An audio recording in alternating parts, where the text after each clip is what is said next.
Success is not the key to happiness. Happiness is the key to success. If you love what you do, you will be successful. 5, 10, 20 years ago, I couldn't have imagined that en bonjour, I would be here talking about economics, the subject that I love the most. Well, economics never made it in the Indian households as a subject, as children were never encouraged taking it. But let me tell you that economics is the next big thing that is happening.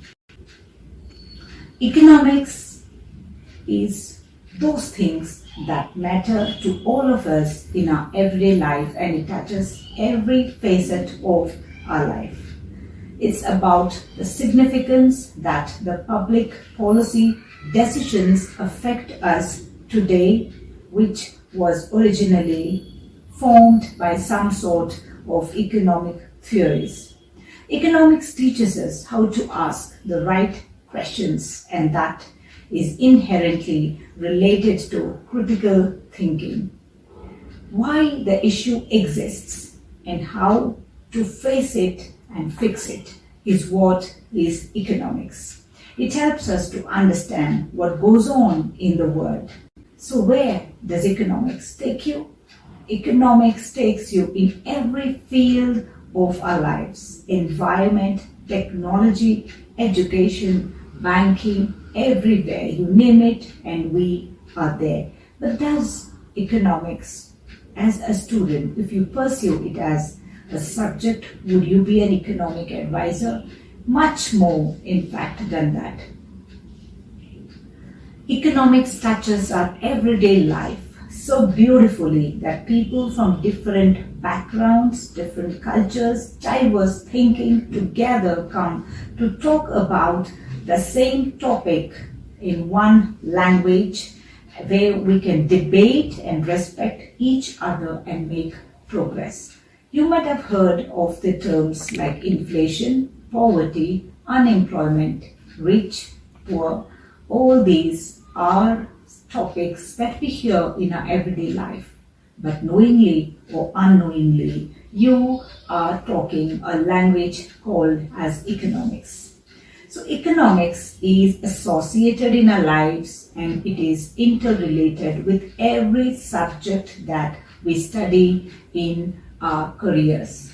As I said earlier, from environment to technology to education. So please encourage children to pursue economics as a subject, because it has life, and it will give you life much more than what you expect. Our representatives from Obul Reddy Public School, our 12th graders, have beautifully crafted interesting things about what is economics and why is it an important day, and why are we making a debut in our school on this day. So let's get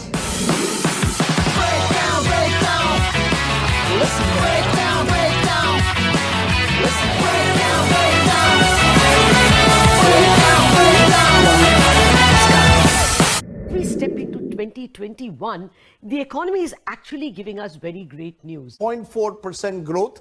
This is the first time the economy has shown some signs of growth since the lockdown. The government has also offered interest-free loan worth 10,000 rupees through prepaid cards to employees. Country's foreign exchange reserves, they have surged by $4.34 billion to $581.2 billion in a week. Overall, up until March, the recovery had proceeded very well. In the last 3 years, there has been job destruction in the country. The Reserve Bank of India, RBI, on Wednesday announced a slew of measures to help the services industry tide over the second coronavirus. Retail inflation has also now skyrocketed to a 6-month high of 6.3%. मई में थोक महंगाई दर 12.94% पर पहुंच गई है, जबकि मई 2020 में WPI आधारित थोक महंगाई दर 2020 నివేదిక ప్రకారం మానవాభివృద్ధి సూచీలో భారత్ 131వ స్థానానికి పడిపోయింది. As we have seen, we hear the word economy very often around us in news, newspapers, on the internet and so on. But do we know what it actually means? Some of us are curious about how currency is made. Have you ever wondered why a dollar is equal to 74 rupees? Or why the price of petrol keeps fluctuating? Economics is the subject that answers these questions. Economics is a social science which studies the way a society chooses to use its limited resources, which have alternate uses, to produce goods and services and to distribute them among different people. The main reason for study of economics can be simplified to a single word: scarcity. Let's take a simple example to understand this. Let's say you have a sum of 50 rupees that you can either spend on ice cream or a soft drink, and you want both of them. Now, you might have three problems. Firstly, you have limited resources, that is 50 rupees. Second, you want both the ice cream and the soft drink. Third, you could use 50 rupees to buy only soft drink or only ice cream. Economic problems which require the study of economics are quite similar to the above situation. Economic problem is a problem of choice involving satisfaction of unlimited wants out of limited sources that have alternative uses. The subject economics is all about making choices in the presence of scarcity. The subject of economics has been studied under two broad branches: microeconomics and macroeconomics. Microeconomics studies the behavior of individual units of an economy, like a particular consumer or a firm, while macroeconomics studies the behavior of aggregates of the economy as a whole, like national income or aggregate output. Let's take an example to understand this. Consider the education system of the nation. Our school is a single unit of the education system. It has its own rules, regulations, and ways of functioning. Meanwhile, our education system is divided into various boards that have lakhs of schools working under them. Analyzing a single school would be quite different from analyzing the education system as a whole. The economy is quite similar to this situation. While it has micro units like firms, classes of consumers, and groups of producers, all these units are a part of some aggregate, like a nation or a sector of economy. This is why the subject of economics is divided into microeconomics and macroeconomics. Hello everyone. Like Tyler Coben once said, economics is everywhere, and understanding economics can help you make better decisions and lead a happier life. So, today we will be presenting on National Statistics Day. In this presentation, you'll see the history of economics and how it came into being as a discipline, the careers you can pursue with this subject, and finally, we'll also give you a glimpse into the day in the life of an economist. So let's talk about the father of economics. Economic thought goes as far back as the ancient Greeks and is known to have been an important topic in the ancient Middle East. Today, Scottish thinker Adam Smith is widely credited for creating the field of economics. In fact, the first methodical study of how economies work was undertaken by these French physiocrats. Smith believed that competition was self-regulating and governments should take no part in business through tariffs, taxes, or other means unless it was to protect free market competition. Many economic theories today are, at least in part, a reaction to Smith's pivotal work in the field, namely his 1776 masterpiece called The Wealth of Nations. In this book, Smith laid out several of the mechanisms of capitalist production, free markets, and value. Now let's talk about the dismal signs, Marx and Malthus. Karl Marx and Thomas Malthus had decidedly poor reactions to Smith's treatise. Malthus predicted that growing populations would outstrip the food supply. He was proven wrong. However, as he didn't foresee technological innovations that would allow production to keep pace with a growing population, Marx took his ideas further and became convinced a class war was going to be initiated by the inherent instabilities he saw in capitalism. Despite his overly rigid theory, Marx did accurately predict one trend, which was that businesses grew larger and more powerful to the degree that free market capitalism allowed. Now let's go to the marginal revolution. As the ideas of wealth and scarcity developed in economics, economists turned their attention to asking more specific questions about how markets operate and how market prices are determined. English economist William Stanley Jevons, Austrian economist Karl Menger, and French economist Leon Walras independently developed a new perspective in economics known as marginalism. Their key insight was that in practice, people aren't actually faced with big picture decisions over entire general classes of economic goods. Instead, they make their decisions around specific units of an economic good as they choose to buy, sell, or produce each additional or marginal unit. Marginalism quickly became and continues to remain a central concept in economics. Now let's talk about speaking in numbers. Walras went on to mathematize his theory of marginal analysis and made models and theories that reflected what he found there. General equilibrium theory came from his work, as did the tendency to express economic concepts statistically and mathematically instead of just in prose. Alfred Marshall took the mathematical modeling of economies to new heights, introducing many concepts that are still not fully understood, such as economies of scale, marginal utility, and the real cost paradigm. Now let's talk about Keynes and macroeconomics. John Maynard Keynes developed a new branch of economics known as Keynesian economics, or more generally as macroeconomics. Instead of marginal units or even specific goods, markets, and prices, Keynesian macroeconomics presents the economy in terms of large-scale aggregates that represent the rate of unemployment, aggregate demand, or average price-level inflation for all goods. This theory says that governments can be powerful players in the economy and save it from recession by implementing expansionary fiscal and monetary policy, manipulating government spending, taxing, and money creation in order to manage the economy. Now let's talk about the Neoclassical Synthesis. The major contributors of this synthesis were Paul Samuelson, John Richard Hicks, and James Tobin. By the mid-20th century, these two strands of thought, mathematical marginalist microeconomics and Keynesian microeconomics, would rise to near complete dominance of the field of economics throughout the Western world. This became known as the Neoclassical Synthesis, which has since represented the mainstream of economic thought as taught in universities and practiced by researchers and policymakers, with other perspectives labeled as heterodox economics. So the bottom line.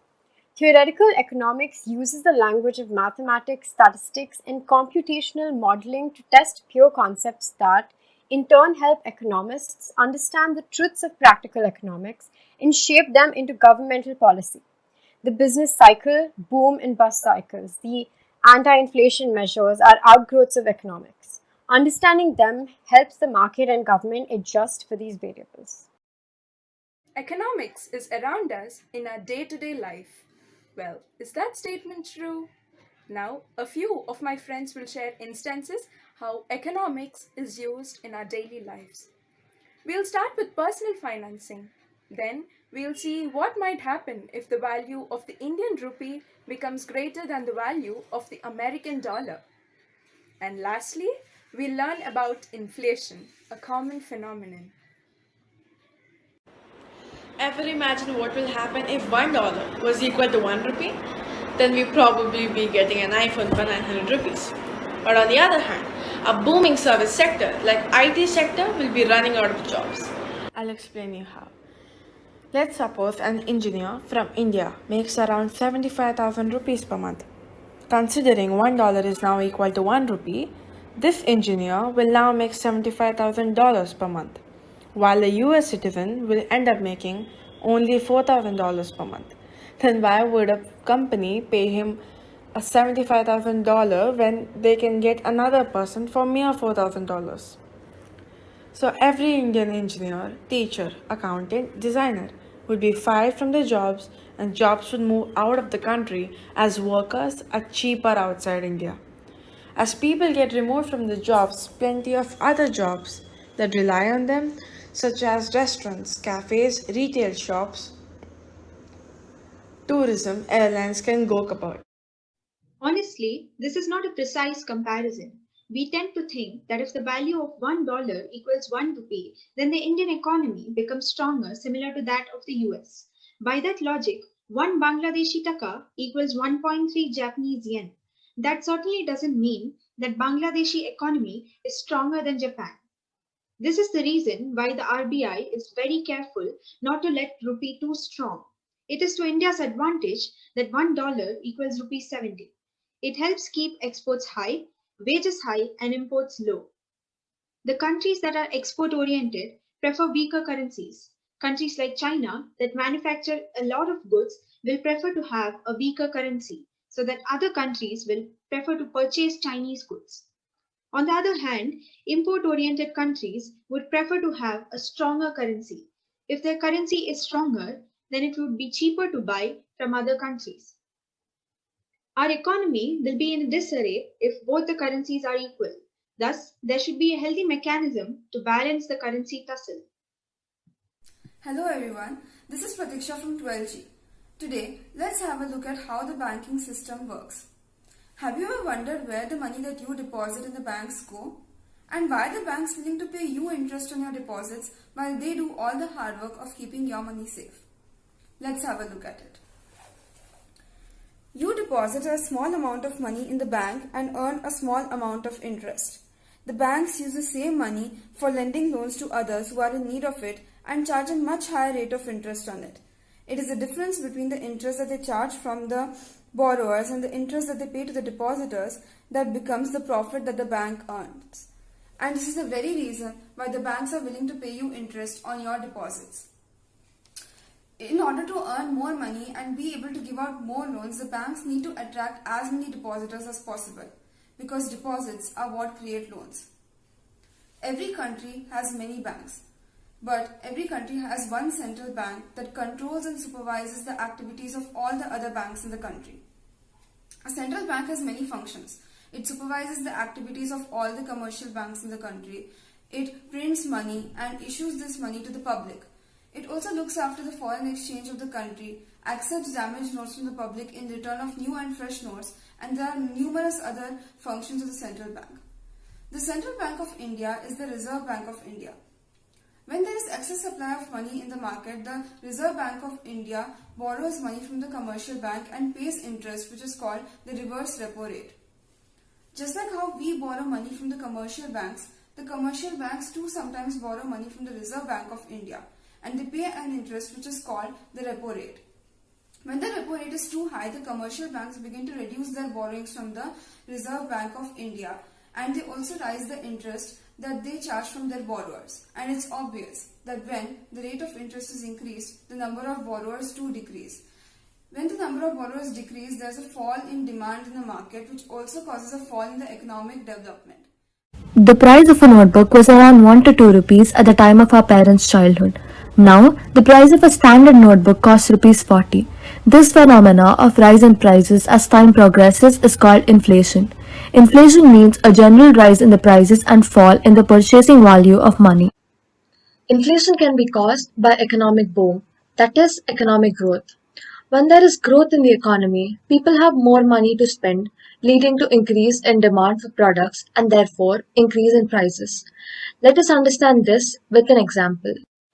Let us picture an aeroplane with 90 economy class seats and 10 business class seats. If all the passengers are given money, all of them will demand for business class seats. Since there are only 10 business class seats available, the airline company will increase the prices so only those with enough money will be able to purchase these seats. Inflation can also be caused due to increase in prices of raw materials, increase in employee salaries, and currency depreciation. Have you ever thought of the existence of a currency note worth $1 billion or trillion? Many would think that isn't possible, but it happened in Zimbabwe in 2008. Around that time, Zimbabwe went into a period of hyperinflation. The currency of Zimbabwe was losing its value at such a rapid rate that the government had to print billion and trillion dollar notes. And do you know what the value of 1 trillion Zimbabwe dollar was? It was equal to $1 US. This happened due to the excessive printing of notes by the government. Inflation in Zimbabwe finally came to an end with direct intervention by the Reserve Bank of Zimbabwe that repriced the currency, pegging it to the US dollar. The government also issued regulations that shut down the country's stock exchange.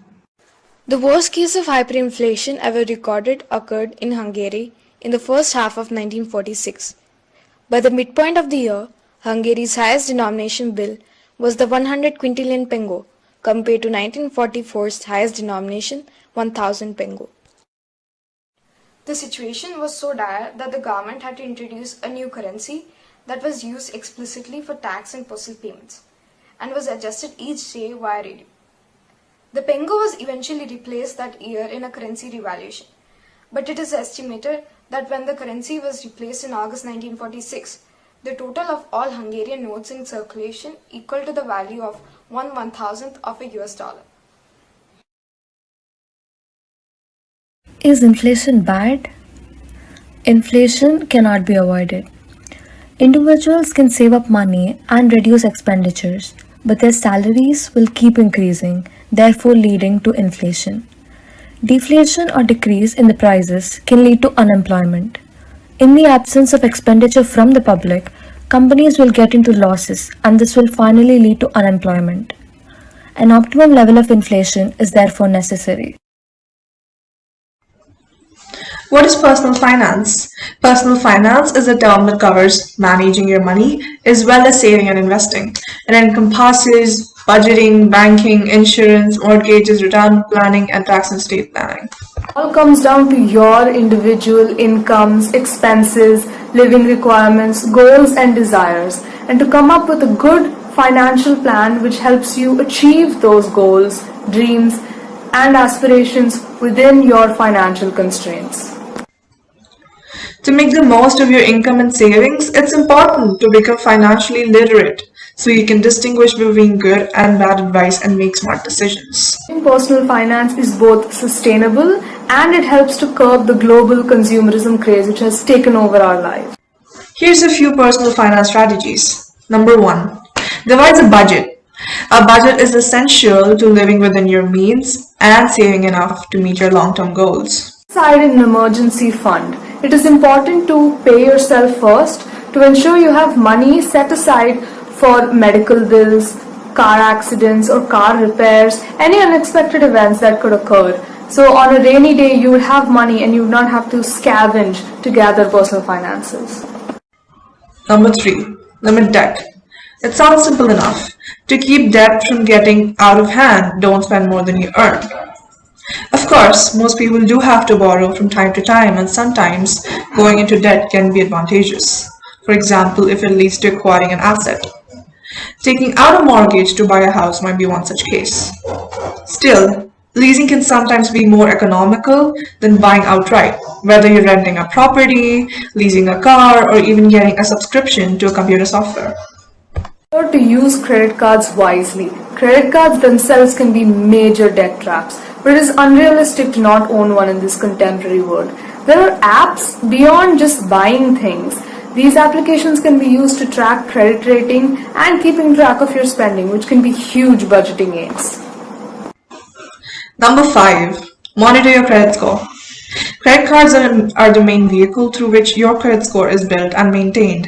So watching credit spending goes hand in hand with monitoring your credit score. Consider your family. There are expenses such as insurance that need to be paid, such as health insurance, life insurance, car insurance, fire insurance, etc. These insurance are necessary, especially in the modern family in modern day. And we must save our money to ensure that we can pay for these throughout our family's milestones. Number 7. Give yourself a break. Budgeting and planning can seem full of deprivations. Make sure you reward yourself now and then. Whether it's a vacation, a purchase, or an occasional night out of town, you need to enjoy the fruits of your labor. Doing so gives you a taste of the financial independence that you're working so hard for. What are personal finance principles? 1. Prioritization. This means you're able to look at your expenses, discern what keeps the money flowing in, and stay focused on these efforts. Assessment. This is the key skill that keeps professionals from spreading themselves too thin. Ambitious individuals always have a list of ideas about other ways they can hit it big, whether it is a side business or investment idea. While there is absolutely a place and time for taking a flyer, running your finances like a business means stepping back and honestly assessing the potential costs and benefits of any new ventures. Restraint. This is the final big picture skill of successful business management, which can also be applied to personal finance. Numerous times, financial planners sit down with successful people who still manage to spend more than they make. We must all exercise restraint to ensure we do not spend our precious finances on useless things which will serve absolutely no purpose in the present or in the future. Hello everybody, I'm Sanjana Malad of 12G and I'm here to talk about role of RBI in credit control. Credit control is one of the most important functions of RBI. There are two methods employed by RBI for credit control: quantitative method and qualitative method. Quantitative method is designed to regulate the volume of credit, and qualitative method is designed to regulate the flow of credit. Quantitative method includes bank rate, open market operations, and legal reserve ratio. Bank rate. It refers to the rate of interest at which RBI lends funds to the commercial banks. At the time of inflation, RBI increases the bank rate, so the borrowings become costly, and at the time of deflation, RBI decreases it. Then coming to open market operations. Open market operations means buying and selling of government securities by RBI from the commercial and public banks. But what do we understand by sale and purchase of securities? Sale of securities. At the time of inflation, RBI sells the securities in the open market. So the resources with the commercial banks reduce and they are not in a position to lend anymore. So the aggregate demand falls. Purchase of securities. At the time of deflation, RBI purchases these securities in the open market. So the resources with the commercial banks increase and they are in a much better position to lend. So the aggregate demand starts rising. Then the next one is legal reserve ratio. Legal reserve ratio is another very important method employed by RBI for credit control. It includes cash reserve ratio and statutory liquidity ratio. Cash reserve ratio. It refers to the ratio of bank deposits that the commercial banks have to keep with the RBI. At the time of inflation, RBI increases the rate of cash reserve ratio, and at the time of deflation, it decreases it. Then coming to statutory liquidity ratio. It refers to the fixed percentage of assets that the commercial banks have to keep with themselves in the form of cash. At the time of inflation, RBI increases it, and at the time of deflation, it decreases it. The qualitative method. It includes marginal requirement, moral persuasion, direct action, and rationing of credit. Marginal requirement. Marginal requirement refers to the difference between market value of loan and security value of loan. At the time of inflation, RBI decreases the marginal requirement to discourage more and more funding by commercial banks. And at the time of deflation, it increases it to encourage more and more lending by commercial banks. The next one is moral persuasion. It refers to written or oral advices given by RBI to commercial banks to expand or limit credit. Direct action. Sometimes RBI takes direct action against those commercial banks which do not follow the rules and regulations of RBI. It cancels the registration or nationalization of these banks. Rationing of credit. It is related to limiting the size of credit issued by the commercial banks. Helps banks and financial institutions to recognize customers with a poor credit report and ensure that these are extended a line of credit.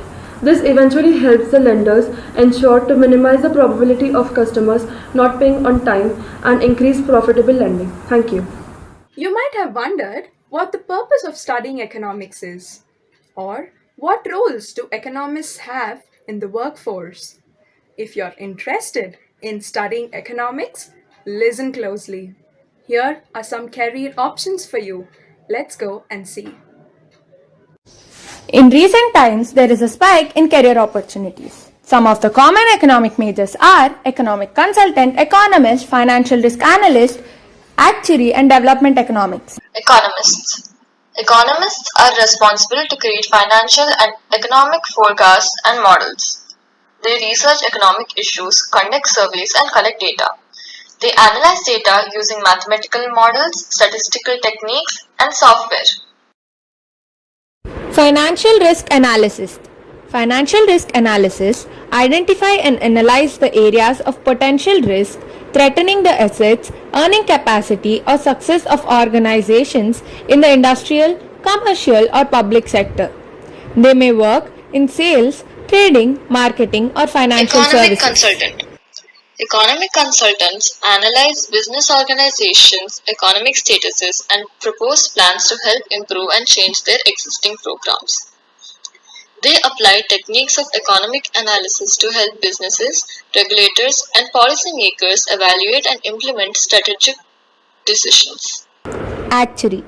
Actuaries are experts in evaluating the likelihood of future events using numbers.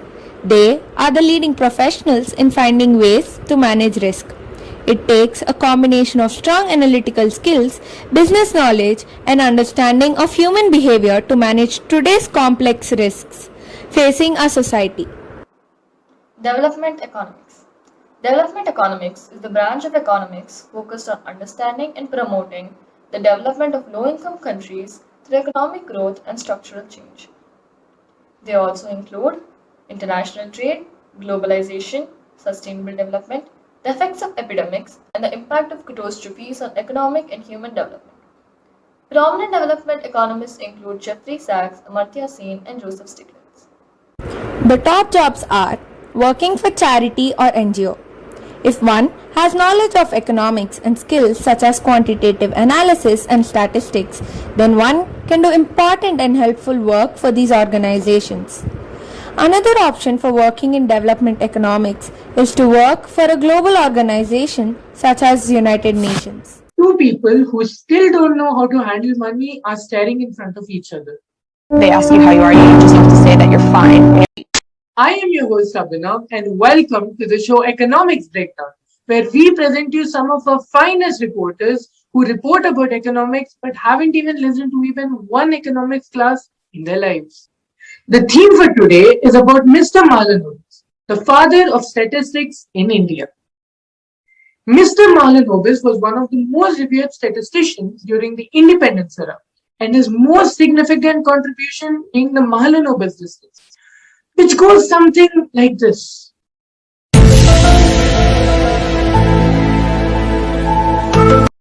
However, what we want to cover today is something more in detail. His contributions to the Indian economy and how the Indian economy had shaped since then. Truth be told, India is not at the greatest of positions, especially when it comes to the economy. Recently, I was asking Alexa what the temperature in Antarctica was, and it replied back the GDP contraction of India.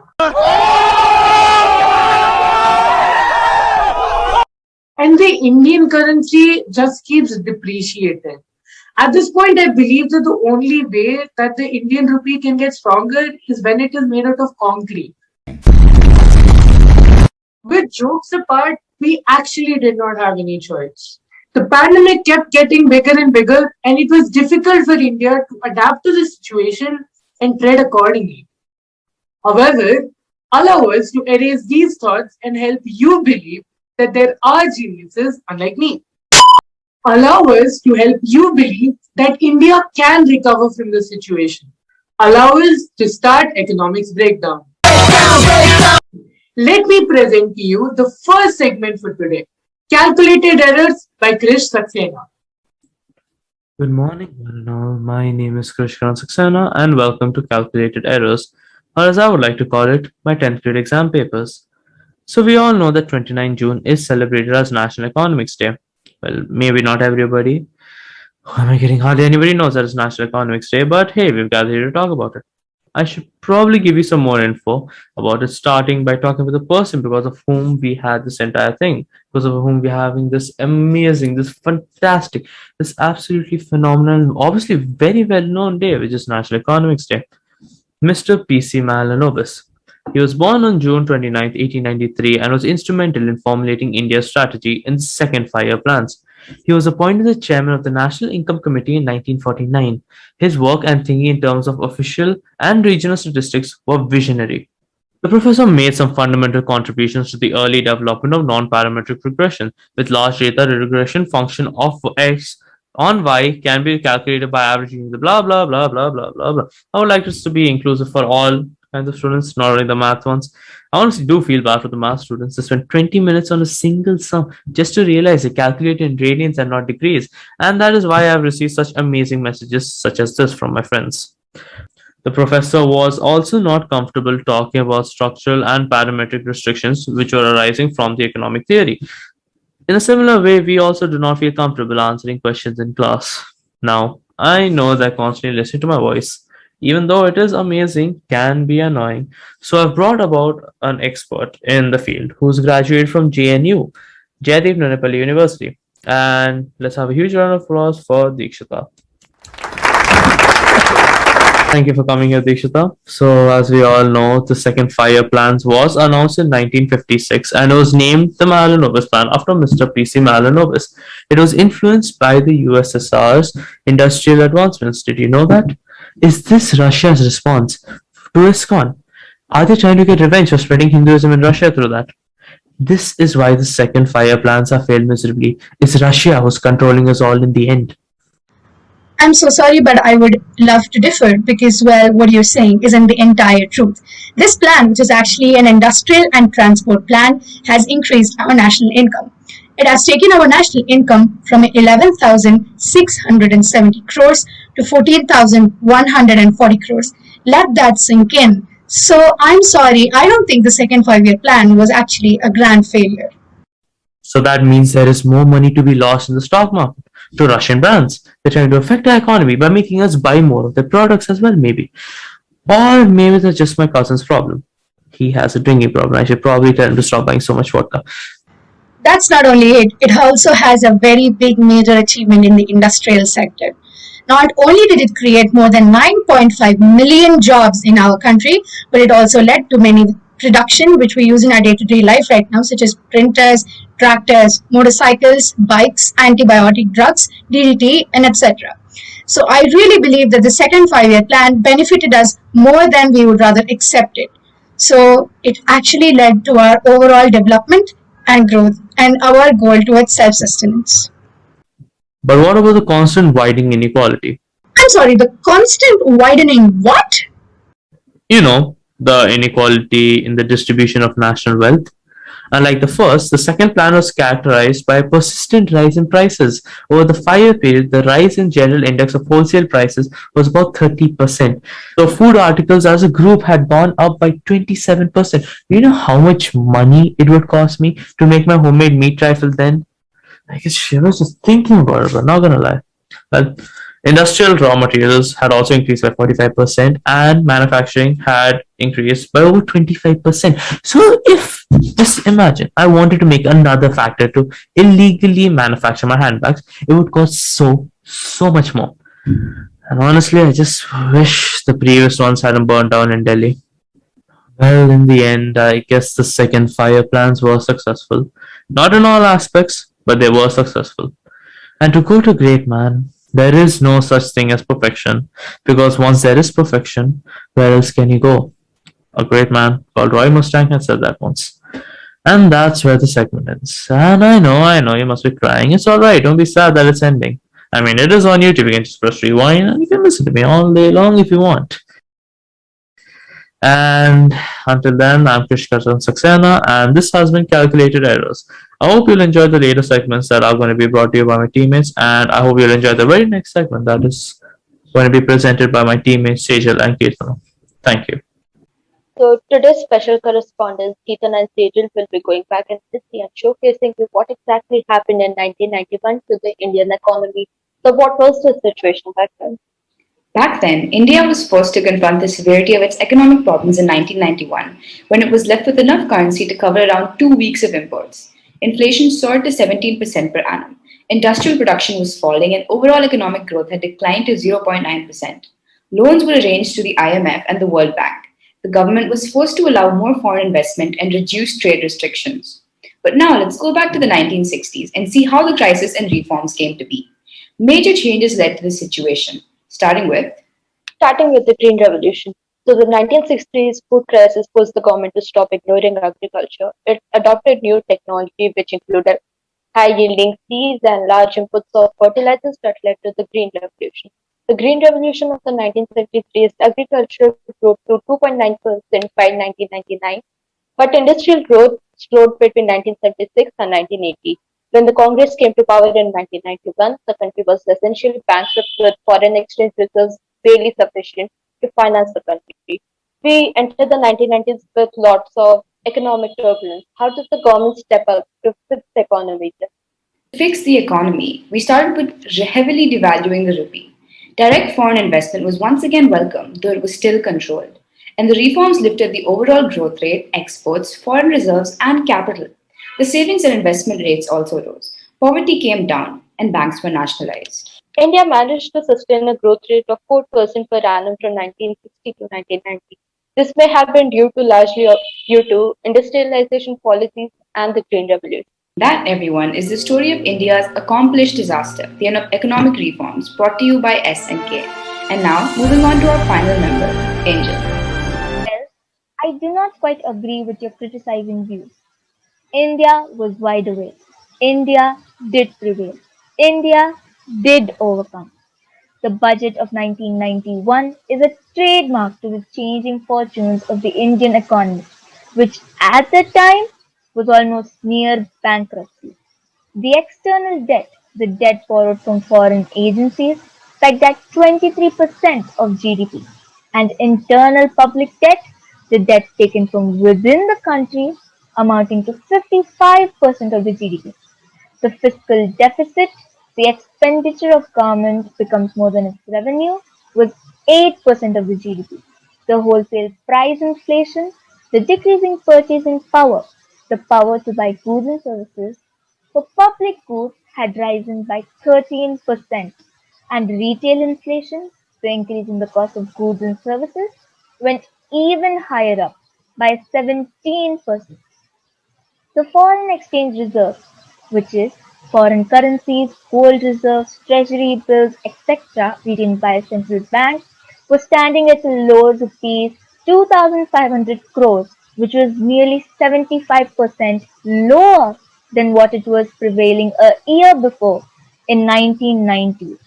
But India overcame that with strategies that no one could foresee: an economic shift to liberalization, and the end of license charge, a system where private entrepreneurs had to take approval of many government agencies. A two-step devaluation of the Indian rupee, that is, reduction in the value of the rupee, mortgaging of Indian gold holdings, reworking the trade policy, and many more. India turned the crisis into an opportunity to change for the better. And where were you guys when the 2008 recession was happening? Crying not to go to the preschool, perhaps? They say that when America sneezes, the rest of the world catches a cold. But the impact on India was very muted. In India, we have strictly regulated market by active participation of financial regulators like the Reserve Bank of India, RBI. These regulators ensure that although Indian markets have exposure to foreign players, but at the same time have lesser vulnerabilities to global risks. Participatory notes or P notes is one of the measures taken by Government of India to control the foreign institutional investment. During recessions, stock markets see a sharp decline if foreign players pull out their investments. P notes is the key to check that. Some of the major Indian banks were nationalized in 1969. It facilitated the Government of India enforcing certain policies like high cash to reserve ratio, that is, the minimum reserve any commercial bank should maintain, strict credit policy, and regulation of lending rates. This control over banks has proven to be a boon to India as recession started in US due to the burst of the subprime bubble, which is charging higher interest to borrowers with low credit scores. In India, above policies prevented Indian banks from falling into this pitfall. India is one of the largest economies in purchasing power parity terms. that is, the ability of a group or community to buy goods and services. It has made India a preferred location for foreign direct investment (FDI). Large amounts of FDIs make the country strong and hence more resistant to global fluctuations. India has not only shown greater resistance during financial crisis, but it was also one of the countries showing the fastest recovery too. Crises take place everywhere, but what matters is that we overcome it. And India has always done that in spades. Thank you. Abhinav, take over. Wow, I think that was pretty intense. While you're busy processing all the information that we gave you, here are some things that we want you to think about. Number one, is economics really an important subject to study? Is it really necessary in daily life to study? And number two, did India really go through a revolutionary change since the 1990s? Or is it just like any other change brought out by similar modern countries? It's something to really think about. With this, we'll leave you with a smile on our faces and hopefully yours as well. Until then, have a great day, and this is Economics Breakdown signing off.